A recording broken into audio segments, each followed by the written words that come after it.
Let's raise our hands.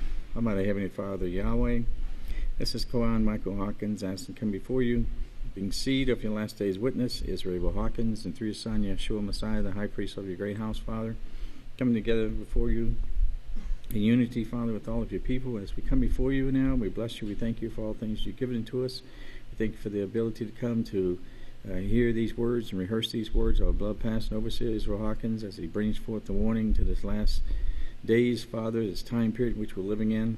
We thank you for being alive at this time, and we ask and pray you'd help us, Father, in the things that we do, that we may overcome all sin and continue, Father, to be found acceptable before you, to be able to enter into your great and awesome kingdom, Father. Please open our hearts and our minds this night as we rehearse these things, and give us the strength and protection that we need so that we can continue on, Father, and prove ourselves worthy in your sight. We bless you, we thank you, we do ask these things in unity with the body of priests, to your servant Israel, and through your beloved Son, Yeshua Messiah. Hallelujah, Yahweh. Praise Yahweh. Okay. You may be seated. We're starting off here. We're in the Devil Worship book. And we're on page 47, Nuclear War, Where Will It Begin? Now, if you look on page 46 there, you see small pictures. You don't have a book, but small pictures, and they're little black and white pictures. But it goes into showing how the history of warfare, really. See, there's the old tanks that was used, and the old rockets that they would just fill up and take off. And eventually, towards the very end, of course, it shows the nuclear bomb. So it gives a little history there of the weapons that they use. But nuclear war, what will it bring? We know it's going to come. But what will it bring? It says, ever since people still doubt that war. I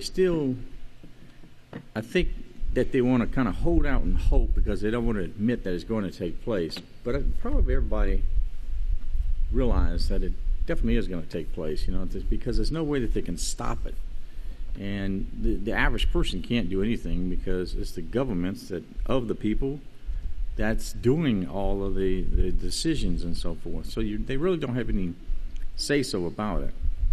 But ever since the devastation on Hiroshima and Nagasaki, most people have been grimly aware of the heat, the blast, and the radiation effects of a nuclear explosion. This is what opened up their eyes to see these things to take place.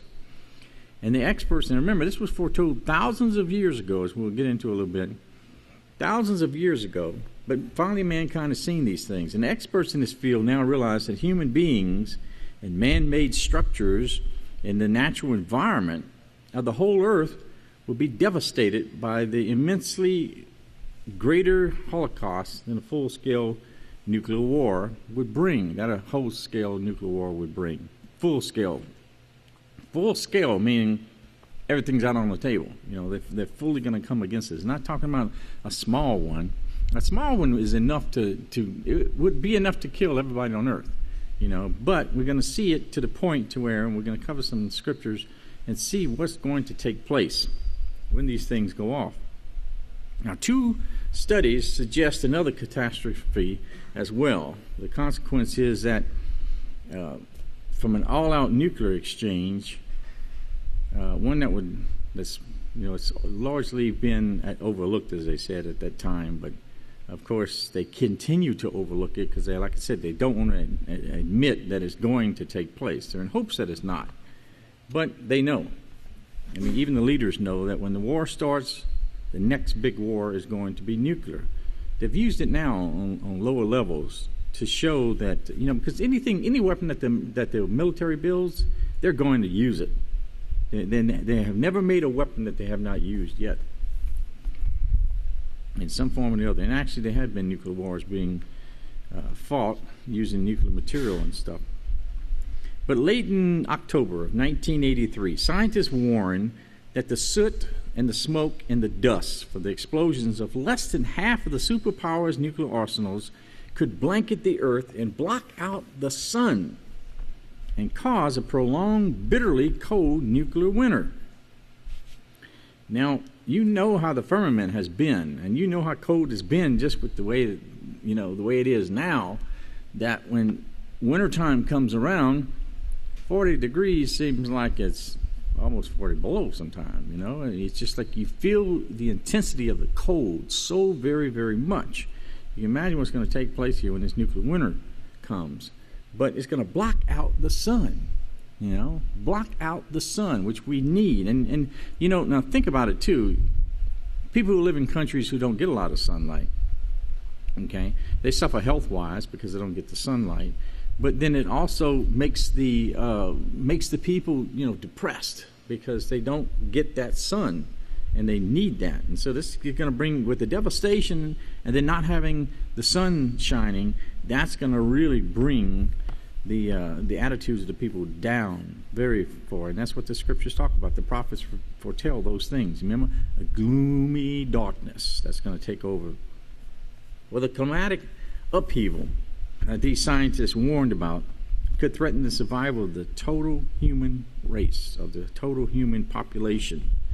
And Carl Sagan, he was a planetary scientist, and he reported, and several of his colleagues as well, him and others, they were really into math, and they had a lot of mathematical calculations and simulations and feeds information into the computers, and they could see that from burning the debris that came from burning the cities and the forests and the fuel stocks and everything that would burn, anything, and you can imagine when wood burns, it produces smoke. It's a cleaner smoke. But then when the plastic burns, it burns the darker smoke. And all of these things that are burning, when this reaches up and it starts forming this dense cloud that starts surrounding the earth, then, of course, it's going to serve as a screen and block out a lot of the sun. And, of course, it's going to start in the northern hemisphere, and then it's going to go down eventually to the southern hemisphere.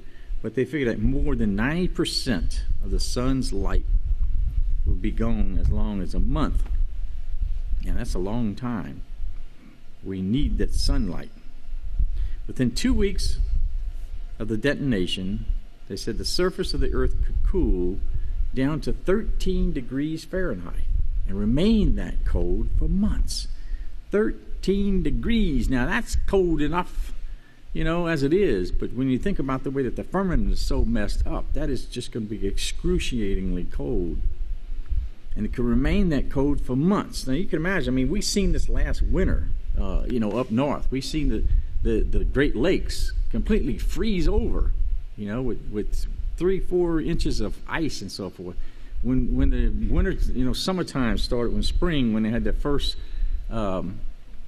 holiday, well, people went out to the beaches and stuff. The sun was out, but the water was still like 30-something degrees, and big, huge chunks of ice floating all over the place. It was breaking up, but it was still there. So you can imagine getting this cold and staying this way, the amount of ice and damage that it's going to do. It could remain that cold for months, and after several weeks, the cloud could reach the southern hemisphere as well. Full daylight and normal temperatures would not return for as long as a year. Using the physicists' predictions, a team of biologists, and now biologists, they're the one that study about life, headed by Stanford University, they gauged the ecological consequences of several levels of nuclear war. And after a major conflict involving more than 3/4 of the available strategic arsenal, 3/4 now, the cold would devastate crops and other plant life, particularly if war occurred during the spring or the summer. Okay? The spring or the summer. And that is the times of war. Okay? That's the times when they go out for war. Fresh water would freeze. Hungry and thirsty animals would die, because how could they drink the water? There would be no way for them to drink water. They can lick the ice, but that's not going to do anything, They would die because they don't have water. At the same time, now we experienced that too. You remember how deep the freeze line is now. How deep it went down, 6 and 7 feet down of ice, And then you see where the permafrost is beginning to actually thaw out and stuff too. So the earth is really getting messed up. Fresh water would freeze, hungry and thirsty animals would die, and at the same time, the dark would limit photosynthesis, the process by which plants produce the chemical compounds that's necessary for life. Because remember, we need those plants. Those plants, they are there for a reason, and that is to produce the oxygen which we need. They take in the carbon dioxide, and then underneath the plants, remember, that's where the little pores are that take in, and the plant allows the plant to breathe, and then it produces the oxygen that we need and releases it out into the air. So Yahweh made everything for the service of man. But if man starts messing these things up, then he starts messing things up for himself. And that's the lesson that mankind has to learn, is what his sins has done. Not only to himself, but he's responsible for it in every other living thing.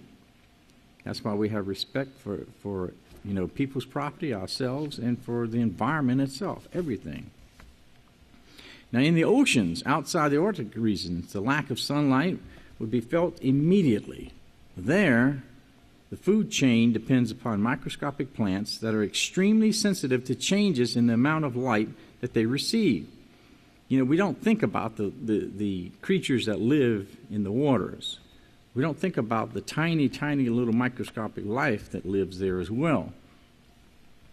But there's a lot of small, small little plants, and there's a lot of small little animals that live in the water. And all of these things would be affected. Now, if they die off, then, of course, the water is going to become unclean, and problems are going to be there as well. Because you've got to remember, there's all these ocean currents. And so when the sun heats up the oceans, that's going to cause the water to change. And it is causing it to change now. And that's why, of course, that's why we have the weather conditions known as the El Nino and the other one, La Nina. And so you have problems with that. So because the ocean currents, they discovered not too long ago, just a few years ago, I remember they were talking about it, that they know the ocean currents, it goes in all different directions, because they knew that it went certain directions, but they didn't know that it went in other directions as well. So it goes, it crosses. And the amazing thing is that you'll have one current going this way and another current going this way. It's like bands that cross, and they go in opposite directions, and then they go this way as well. So this stuff is constantly crisscrossing all over the place to tremendous depth and pulling up the water. Well, as it begins to heat up, because more sunlight comes, that means the water is heating up more. And if it does, then it affects what's down below, because they need cooler water, and they can't live in warmer water. So they're going to be affected as well. Now, on the other hand, masses in the tropics, where most plants lack a reserve of stored energy, a substantial decrease in the amount of sunlight would quickly extinguish many species, because they're not going to have the amount of rainfall either that they experienced before. So all of these things are going to change. Now, they said, over the decades that follow, we cannot exclude the possibility of the extinction of the human species. Now, that was a big, big thing that was said there, and people still overlook it. But they realize that they can't exclude the possibility of the extinction of every human on earth. Now, that's why Yahweh says that we have to look forward and what manner of person we ought to be, right? Because of the fact of what's going to take place. Now, 4 high-ranking Soviet scientists agreed late in 1983 with the conclusion that the United States scientists had done on the effects of a nuclear war. And so they agreed that nuclear war would be far more devastating than anything that man has ever done, because of the fact that they know that there's no stopping. When they use conventional warfare, they can have a little bit more control, and they used to judge what would take place by the amount of people and amount of damage that would be done from the explosions and stuff. But with nuclear weapons, they can't do that because you can't really estimate how many people are going to die. You can't really estimate how large or how much damage something is going to be done because of the amount of devastation that it does. It can far exceed anything that you even thought about. So their analysis is gives you an idea of something, but it just can't be really, really accurate because there's no way to tell. For the first time, well-respected scientists from the United States and the Soviet Union had concluded that even on a small scale, nuclear war could mean the end of life on this planet. The end of life on this planet. Now, the following couple of pages here is this article from the Discovery magazine about nuclear war. I'm not going to read all of that, but I did bring out some here I want to read. Some highlight areas of this. See if I can stick it on the screen.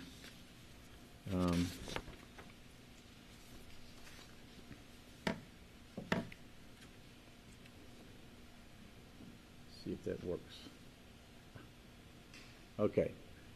2 scientific reports have recently been published dealing with the probable effects of nuclear war upon the Earth's climate and the life of the planet. Computer models demonstrate that a nuclear war involving the exchange of less than 1/3 of the total American and Soviet arsenal will change the climate of the entire northern hemisphere. It will change the climate. They admit that. Shifting it abruptly from its present seasonal state to a long, sunless, frozen night. They would be followed after some months by a settling of nuclear soot and dust. So now we're talking about after all that's gone, you've got to worry about the radiation fallout. Then, by a new malignant kind of sunlight with all of its ultraviolet band capable of blinding most terrestrial animals, no longer shielded from the earth by the ozonosphere. Okay? Now, we're talking about the ozone layer and stuff being destroyed and melted away. So the sunlight, even though there will be some sunlight, is going to be tremendously strong because we won't have the protection up in the firmament that keeps us safe now.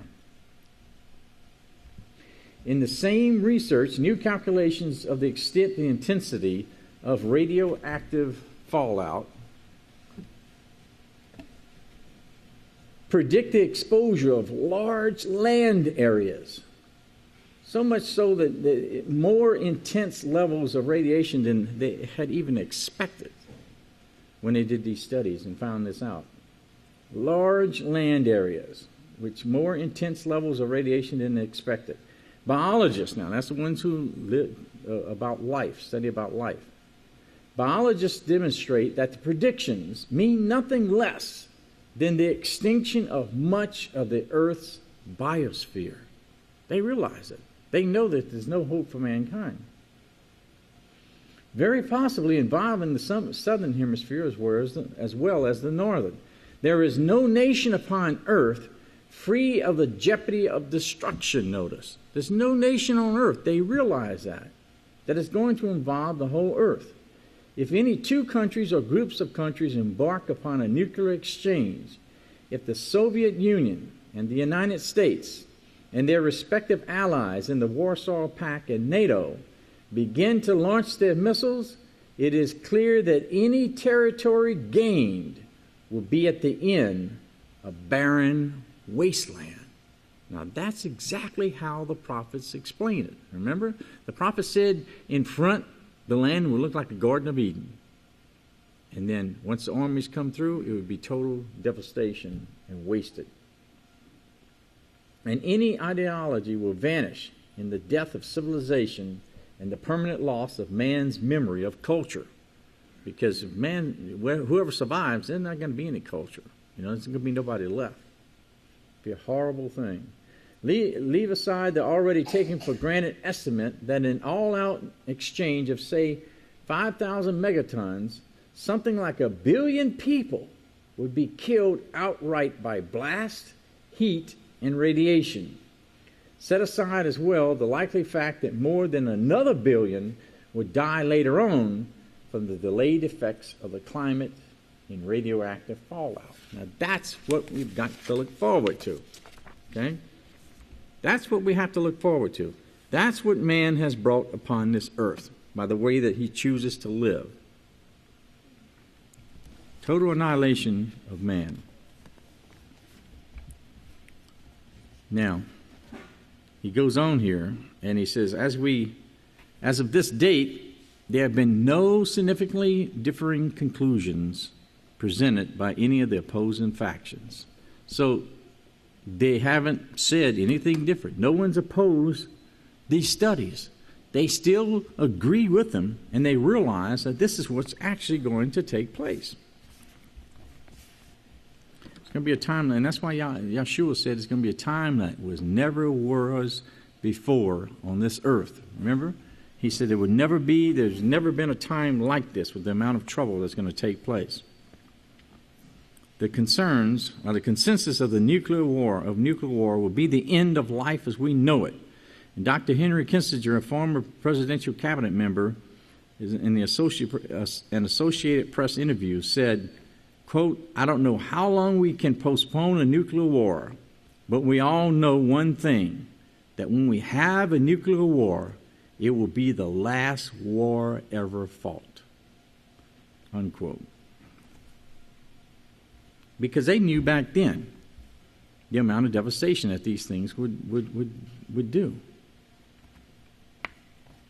You know, they wanted it, and of course the military purpose, that was the wickedness of the military. They purposely held cities back from being destroyed because, remember, they were bombing Japan with fire bombs and bombs and so forth. They were bombing the whole island. But they purposely left those two cities alone because they knew that those were going to be the ones that they were going to test the nuclear bombs out on. So they left them be. They didn't want anything destroyed on them. They wanted to see what kind of damage these bombs would do. And that's some pretty sick minds to do something like that. Well, when will these things be? Almost 2,000 years ago, Yeshua Messiah proclaimed the time would come when man's way of peace, through his technology for war, would develop to a point where the human population could annihilate itself from the face of the earth. Yeshua's disciples, curious about what would take place in the last days, and knowing that he knew of this time, asked him the following question in Matthew 24, verse 3. They said, "When will these things be? What will be the sign of the coming and the end of the age?" Well, to answer that question, Yeshua responded in Matthew 24:6, telling them that there would be wars and rumors of wars, and that these things would continue throughout history. And he also said that there was not these wars had never taken place before, because the amount of devastation, the amount of military power that they have, and the amount of money that they spend on these things, billions and billions of dollars to develop these weapons that they're using to try and get over on the other person. In Matthew 24, verse 7, he shows them it would be a world war would be in progress, because he says, nation would rise against nation, and kingdom would rise against kingdom. And there will be famines and pestilences and disease epidemics and earthquakes in place after place. So nation is going to rise against nation, kingdom is going to be rising against kingdom. All of these things show that this is going to involve the whole earth, the whole earth. And the end of the age doesn't culminate just due to itself, but the fact is that the earth, is getting in such bad shape that mankind, if mankind was allowed to live on, he would kill himself completely out, even without nuclear war, because of the fact that the way things are. But the end of the age comes when the major nations and the kingdoms rise up against each other. Notice, as Yeshua said, bringing famines and pestilences and disease epidemics. All of these things that the prophets spoke about, Yeshua knew about, because he studied the prophets. He knew what the prophets spoke about, and so therefore he was able to answer these questions according to what the prophets speak. Now, Scripture talks about the nuclear war as well. As it says here, the nuclear war in Scripture. With the detonation of these nuclear weapons, enormous explosions will jar the earth. Because of this, you will see earthquakes as never before, including one called a giant magnitude of one of a giant. Remember in Revelation 6, it says there will be a great earthquake, okay, and the sun will become black, and the moon is blood. This great earthquake is going to be so huge, it's going to be like anything anybody's ever seen before. The pastor says, I want to remind you of this scientific studies conducted in order to show what nuclear war would bring, as stated previously in the article. Soot and smoke and dust from the explosions of less than half of the superpowers. And you're talking about that, you know, they have thousands and thousands and thousands of these things. And less than half of the superpowers arsenal could do this. It could block out the sun. Block it out. You know, we think now when the clouds come and blocks out the rain, you know, the rain comes and the sun stays out for a few days and you don't see any of the sun, and because it's blocked, you know, you're glad to see that sunlight come back. But you can imagine if it just blocks it out and it just stays dark and gloomy, how it's going to wear on the senses of the people. In Jeremiah 25, verse 31 through 33, we find that Yahweh has a controversy against the nations. He says, a noise will come from the ends of the earth. And Yahweh has a controversy, okay, which is a legal indictment against the nations, which is not that Yahweh is saying, hey, I'm going to come out against them. But remember, this has all been settled in the courts of heaven already, that this would be the ultimate result from man's actions. And it was judged to be righteous to allow it to take place upon the earth. Because remember, everything in that Yahweh has created is working towards bringing forth the plan of Yahweh. So these things are set out already, and this controversy is set up. And he says, and he will plead and enter judgment with all flesh, and the wicked will be given to the sword, or to wars. Continual war, as Cain was told. See, Cain was warned this in the very beginning, that, hey, you know, you're going this way, and it's going to bring nothing but war. By the way that you choose, you're going to pass this on to the next generation, and generation after generation after generation, and it's just going to be continual war and fighting and retaliation over and over and over and over again. And Yahweh says, behold, also, disaster will go from the nation to nation. Disaster, notice. Disaster is going to go from one nation to another nation. So there's only one way that can be done today, and that is, of course, through war and through the weapons that they have and through the missiles that they can launch from one nation to the next. Disaster will go forth. And a great whirlwind, notice, will be mixed up from the coast of the earth. Okay, a great whirlwind. Of course, that's exactly what takes place when the nuclear bomb goes off. You know, it begins to suck up like a vacuum, huge vacuum cleaner, and leaves huge craters in the ground and sucks up all of this soot and stuff and brings it up. And it just becomes a complete vacuum as it just pulls all of this dirt and stuff up and then swirls around in the top, which as it's swirling, that's what's causing the toroid? That's what's causing the mushroom shape as all of the stuff is being sucked up and being turned and churned, and of course all of it becomes radioactive, and then it throws off, and then the wind blows it off, and it goes through, and then it spreads.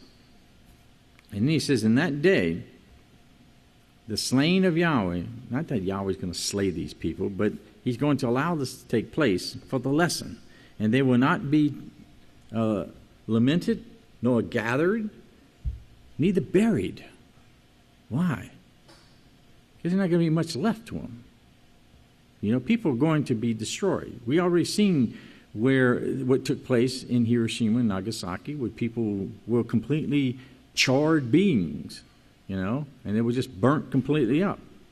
And as the prophet said, you know, the eyes were consuming their sockets and so forth.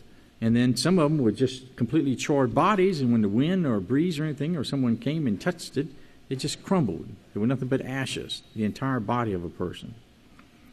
And they would be refuge on the ground. And that's exactly what we see taking place.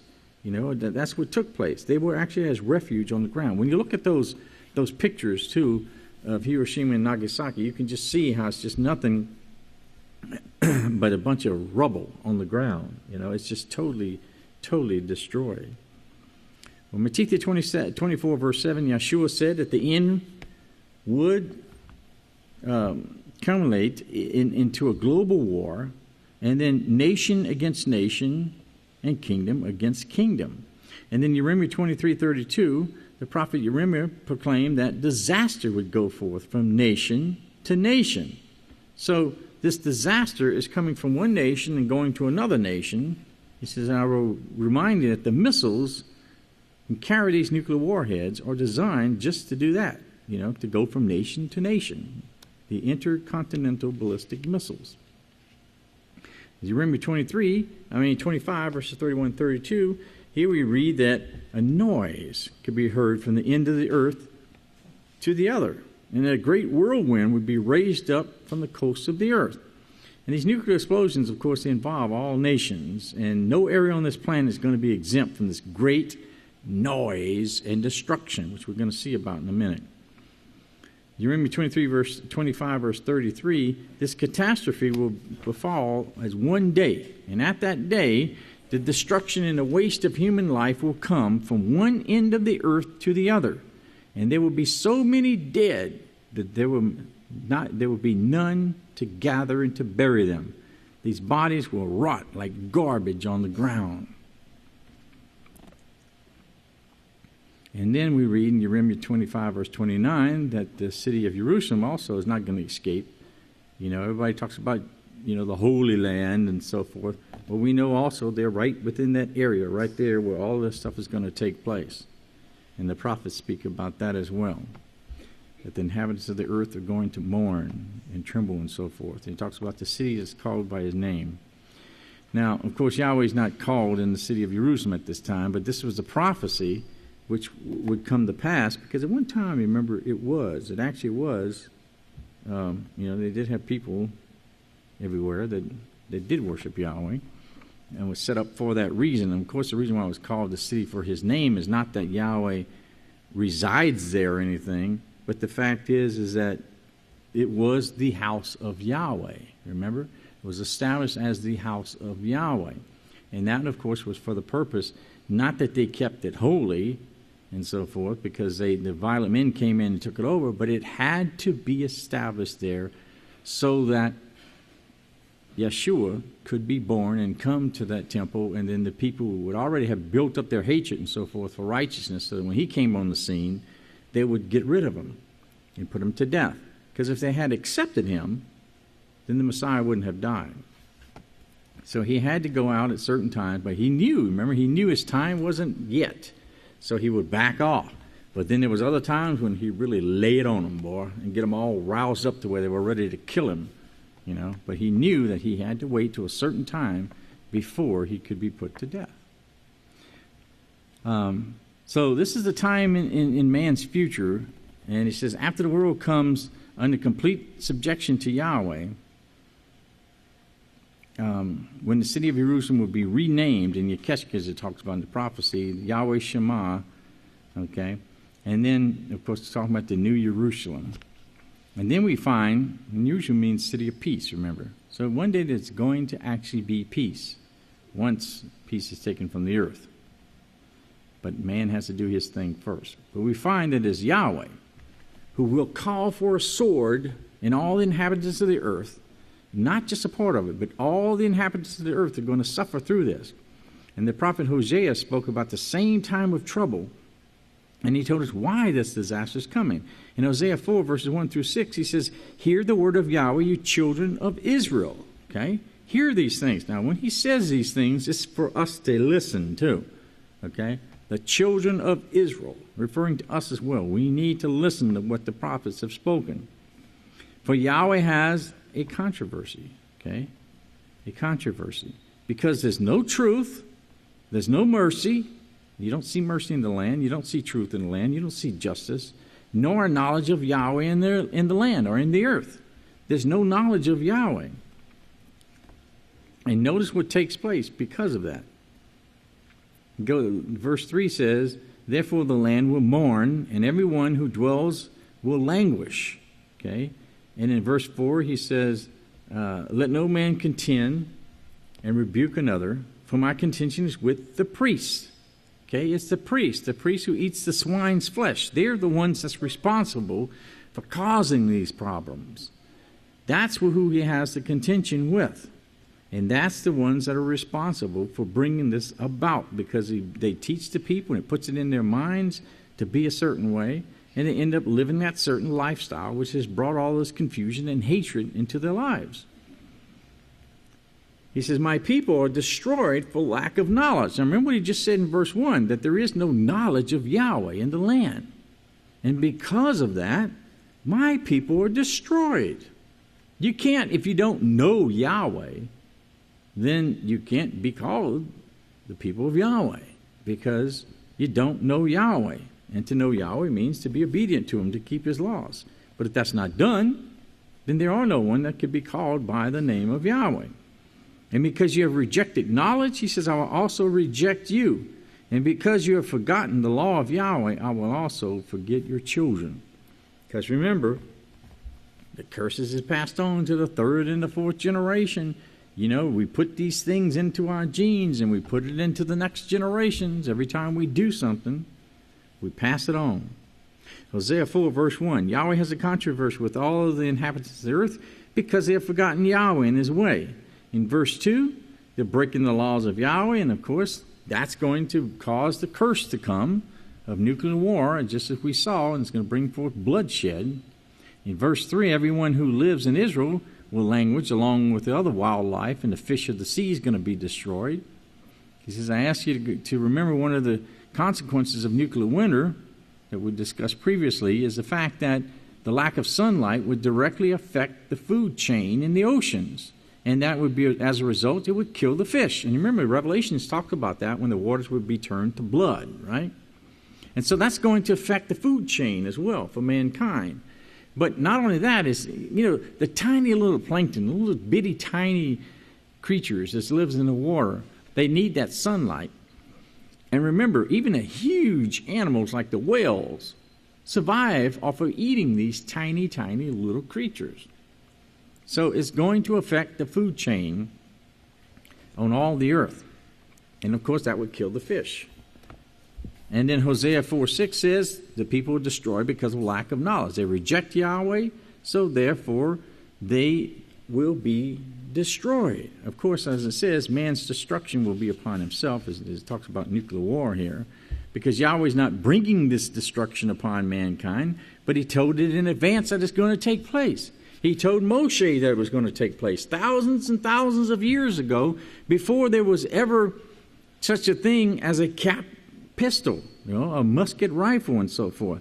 You know, he told him that these things were going to take place far in advance, because he could see and know what was in man's mind. Remember in Genesis, it says that he's seen the evil that's in man's heart, and he says whatever man devises, it's going to come to pass. He's just going to let him go and think of all these sorts of evil things. And then you see the lineage of Cain.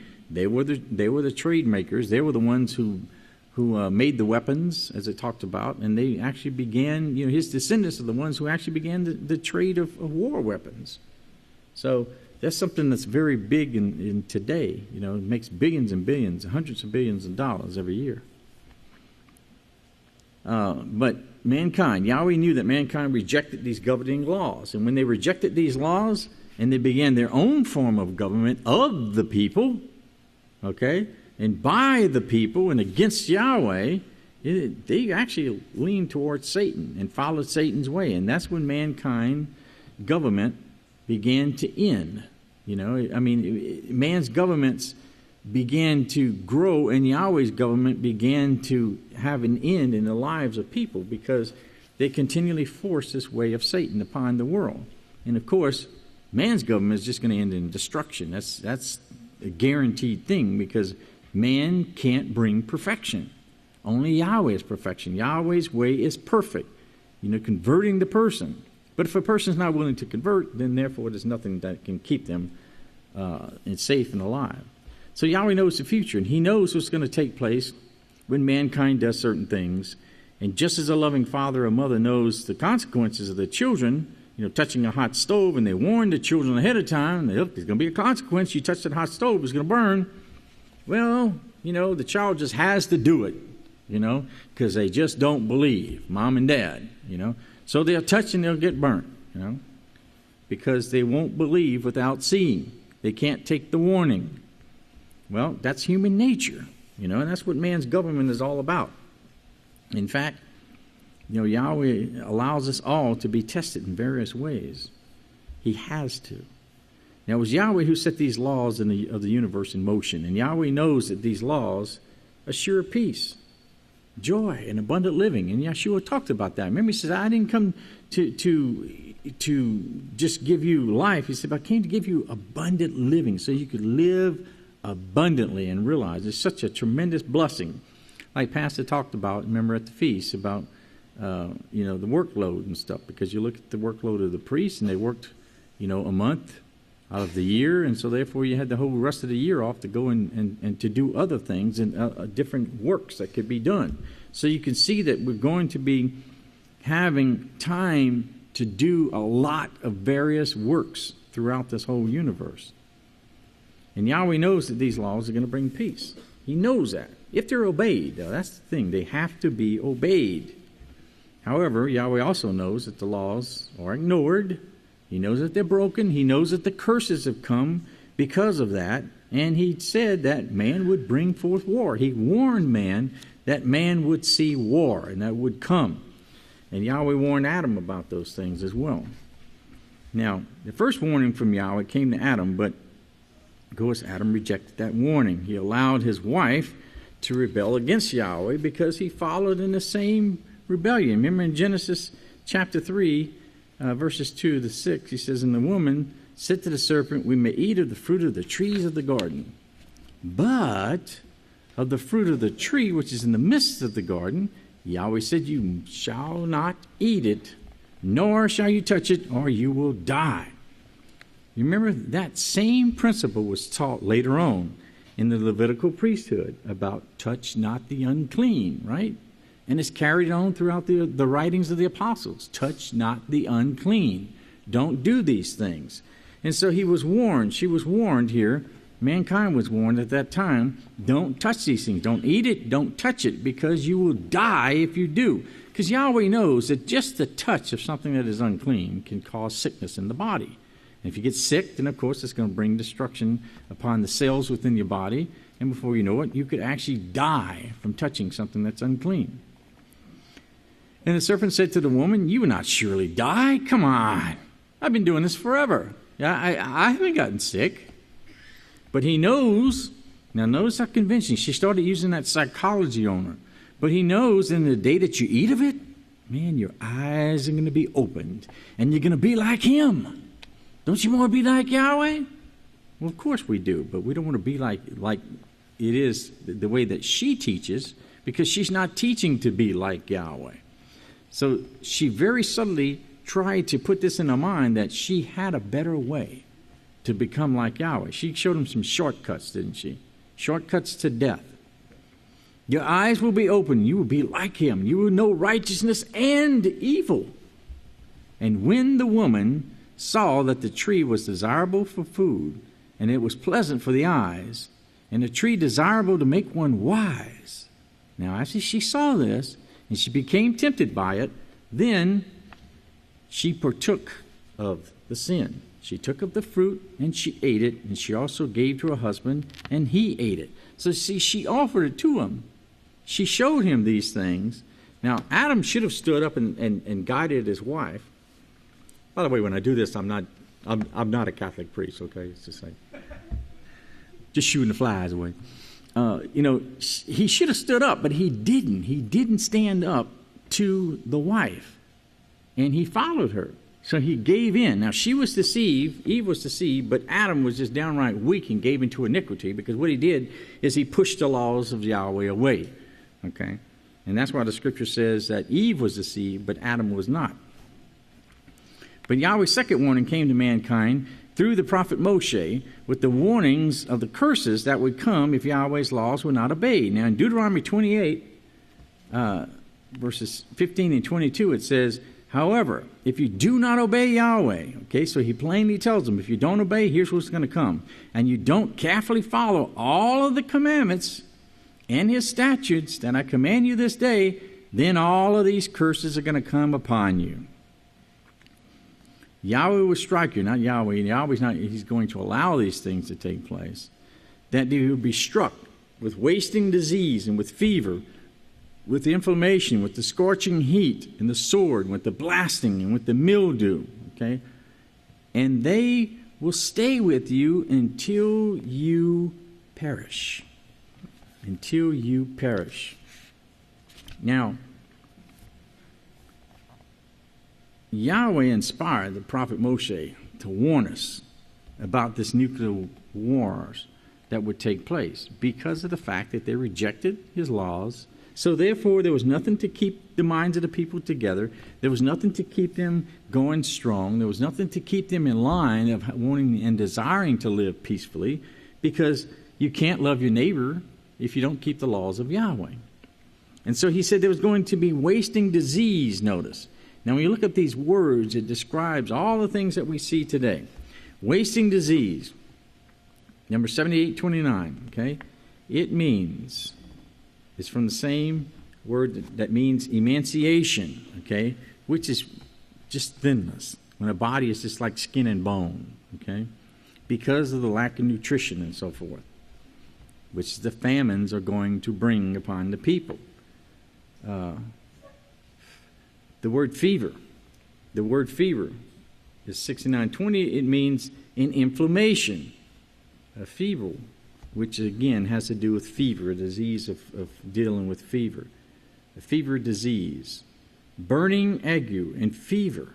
Okay, that's tremendous heat. And fever brings forth infections in the body, and your body is fighting off these diseases and this infection that's on there, and that's why you get fevers in your body. And notice also it means burn and to kindle. Okay, and then the inflammations. This inflammation refers to a burning fever or inflammation, something that just burns. It's a burning. It's notice also it means to persecute and pursue boldly. Okay, so it's something that the world is going after now. They're pursuing things that aren't theirs, and because of that, is causing hatred, is building up warfare, wars, and the people are ready to use the weapons that they've made to go and to test them out. To bully another nation to go in and to test out and see what they can do. So Yahweh warned of all of these things. And within the meaning of these three Hebrew words, we see that this famine and this pestilence, these disease epidemics that Yeshua talked about. And, if we believe the prophets, like Yeshua said, believe all that the prophets have spoken, we'll see these things written there. We'll see that the prophet Moshe gave us this warning. And Yeshua talked about earthquakes as well. Well, again, in Matthew 24:7, he talks about that there would be great earthquakes when these nations would rise up against nation and kingdom against kingdom. And now Moshe talks about this scorching heat here. The scorching heat is number 2746. It means extreme burning. Extreme burning. And notice what it means. It comes from word 2787 here, and it means to glow, to melt, to burn, to dry up. Okay? To burn, to glow. Okay, that's pretty hot when something starts glowing, because metal begins to, when it gets hot, it starts beginning to glow, and it gets red, and then it turns into, I think, a yellow, and then eventually it turns into white. And when it's white, it's super hot. Okay, and this is why blacksmiths, and this is why the prophets talked about that, and Yahweh used that. Remember, he talks about the weapons, forming the different weapons, and he talks about how the blacksmiths could form these certain weapons, and no weapon that was formed against man would be used against his house, because they use metal, and when they would heat up this metal, it would get to certain temperatures, and as it got red, it was a certain temperature, and then it got yellow and orange, and then white. They knew exactly what to do with it. They knew exactly what color they wanted it, and most of them worked in a dimly lit room so they could see the true colors of what the fire was producing on that metal. So when they used it, they could work with it, and they could form the type of weapon or whatever it was that they made with that. And Yahweh uses that type of technology, that type of example, as the prophet spoke about, that the blacksmith would form these various weapons and stuff, because they did make swords and things like that too. And then eventually they got into making other things, but that's even why one of the at the UN they have the blacksmith forming, bending that sword and stuff. Well, the meaning of this word, melting or extreme burning. Okay, melting or extreme burning. I just want to stop right there because I want to go to what the scriptures say. Okay, in 2 Kepha 3, verses 3 verses 9 through 10, he says, Yahweh is not slack concerning his promise. Now remember, Yahweh gave us a promise, right? In fact, he says in his law, the one commandment with promise is what? And what it is? Anybody? Honor your father and your mother, right? Because that is the promise. That's the commandment with promise that can actually give you eternal life if you learn to live that law. Okay? Because if you honor your father and your mother, you're going to honor every individual on earth. Okay? So he says this is the promise, but he's not slack in it, as some count slackness. Okay? So Yahweh's not a man, doesn't think like man. Remember the scripture says his thoughts are higher than our thoughts, much higher than ours, and his ways are much greater than our ways. So it's not like man counts slackness. But he's long-suffering. He's been putting up with man for 6,000 years. Okay, but he's long-suffering towards us, and he's not willing that any should perish. You see that? This is talking about these last days. And he says he's not willing that any should perish, meaning that many, many, many are going to perish. Okay? But that all should come to repentance, because it's only those who repent are the ones that's not going to perish. But the day of Yahweh will come as a thief in the night, right? It's going to come upon a thief in the night, because nobody expects a thief when a thief comes. You don't expect him when he breaks in. But it's not going to come upon us as a thief in the night, because we're going to be expecting the things that's going to take place, and we'll be prepared for it. In which, notice, the heavens will pass away with great noise. Remember we talked about that great noise there earlier. And the elements will melt with fervent heat, just like the prophet spoke. Both the earth and the works that are in it are going to be burned up. Now, this is what I want you to think about, because these few scriptures that we're going to go through really shows this. The heavens, okay? Notice, the heavens. The heavens are going to pass away with great noise, okay? The heavens is the word firmament, okay? In Genesis 1:1, it says, in the beginning, Yahweh created the heavens and the earth. That word heavens there is the firmament. Now, that's one word for the firmament, okay? There's another word, too. But there's different parts of the firmament. Remember that. And then you see in Genesis 2, okay? In Genesis 2, verses 1 through and 4, it says the heavens, that's everything that comprises the firmament, okay? Everything that the heavens is made out of, okay? The earth and all the host of them, that's everything that makes up the heavens. Okay, all the little microbes and everything else. The firmament, we just think about the firmament as air that we breathe, but it extends far, far greater than that, out through the whole entire solar system. But when it was finished, okay, this is the history of the heavens and the earth that were created in the day that Yahweh made the earth and the heavens, or the firmament. Okay, now the word heavens in Strong's is 8064. Okay, this is Shema, and in the second form being dual of the unused singular, from an unused root meaning to be lofty, the sky as a loft. The dual perhaps alluding to the visible arc in which the clouds move, as well as to the higher ether where the celestial bodies revolve. Okay, so we're not just talking about the air that we breathe. We're not just talking about where the sky is, where the clouds are, but where the celestial bodies are, the planets and so forth. Okay? Brown, John, and Briggs says that the word firmament means the visible heavens, the sky, the abode of the stars, as the whole visible universe. Okay? It means the sky, it means the atmosphere, the air that we breathe, and so forth, okay? So the firmament includes all of the air that we breathe, but it also extends into outer space.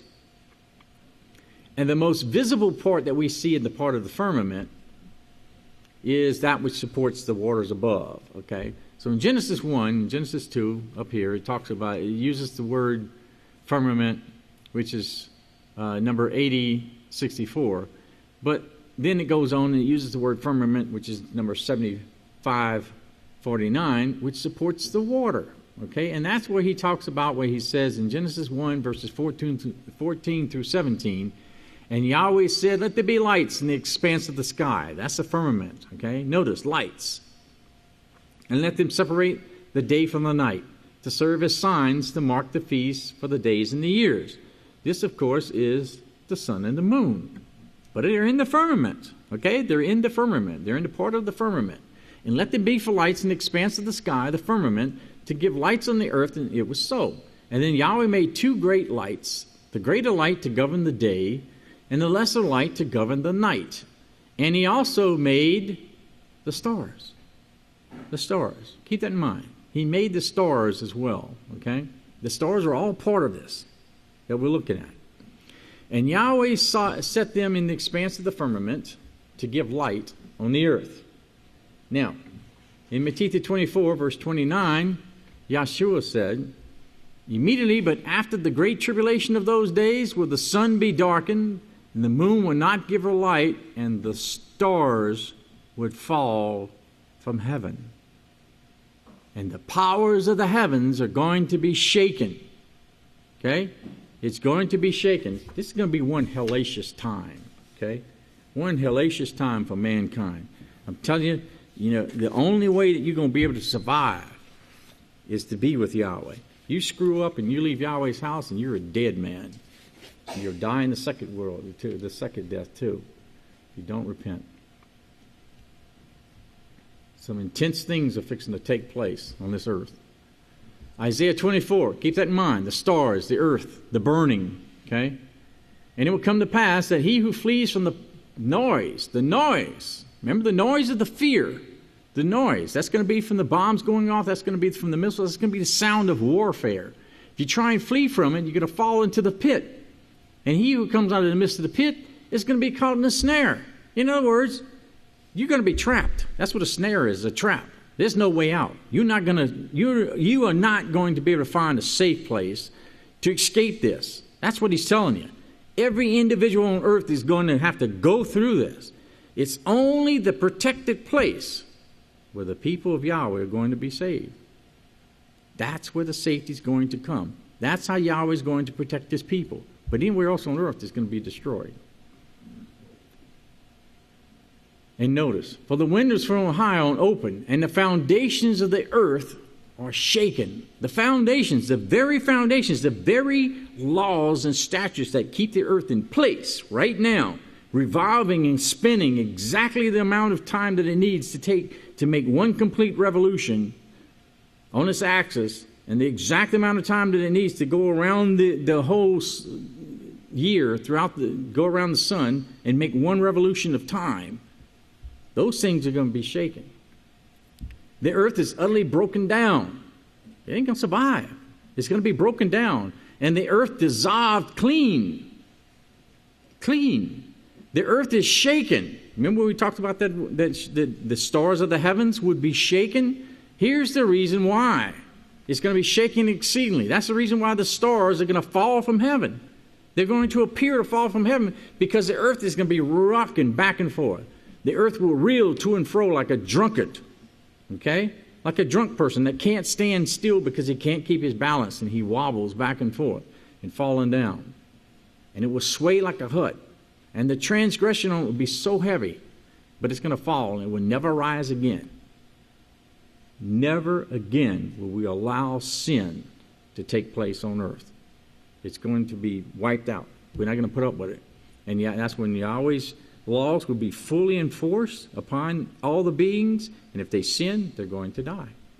And it will come to pass in that day that Yahweh will punish the host of the high ones on high, and notice what he says, and the kings of the earth upon the earth. Who's the leader of the kings of the earth? The Pope. Okay?